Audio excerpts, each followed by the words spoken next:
Programme ചെയ്തിട്ടുള്ള വേദികളിൽ ഏറ്റവും കൂടുതൽ വേദികൾ ചെയ്തിട്ടുള്ളത് ഹൈന്ദവ ക്ഷേത്രങ്ങളിലാണ്, പിന്നീട് ക്രിസ്ത്യൻ ദേവാലയങ്ങളിൽ.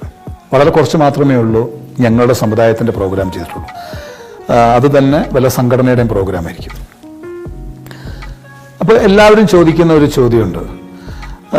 അത് ചിലപ്പോൾ ഞാനൊരു മുസൽമാനും പിന്നെ ഞങ്ങളുടെ മതത്തിൽ വിഗ്രഹാരാധനയും ഇല്ലാത്തത് കൊണ്ടായിരിക്കാം ആ ചോദ്യം ഞാൻ വിശ്വസിക്കുന്നു.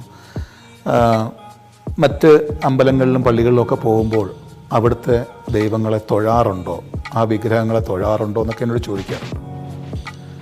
അതിന് എനിക്ക് പറയാനുള്ള ഒരു മറുപടി എന്ന് പറഞ്ഞാൽ, ഏതെങ്കിലും ഒരു സ്ഥലത്ത് ഒരു വിഗ്രഹമോ ഒരു പ്രതിഷ്ഠയോ ഒക്കെ വരുമ്പോഴാണ് അവിടെ ഒരു ആരാധനാലയം ഉണ്ടാവാറുണ്ട്. മിക്ക സ്ഥലങ്ങളിലും അങ്ങനെയാണ് ഞാൻ കേട്ടിട്ടുള്ളത്. ആ ആരാധനാലയം അവിടെ ഉള്ളത് കൊണ്ടാണ് അവിടെ ഭക്തജനങ്ങൾ വരുന്നത്.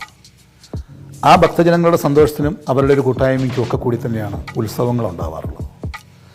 ആ ഉത്സവങ്ങൾ ഉള്ളത് കൊണ്ടാണ് അവിടെ ഞാനടക്കമുള്ള കലാകാരന്മാർക്ക് സ്റ്റേജ് പരിപാടികൾ അവതരിപ്പിക്കാൻ അവസരം കിട്ടുന്നത്.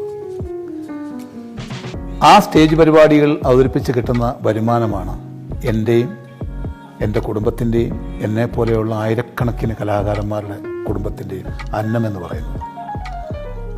അന്നം തരുന്ന ആരോ അതെൻ്റെ ദൈവമാണ്.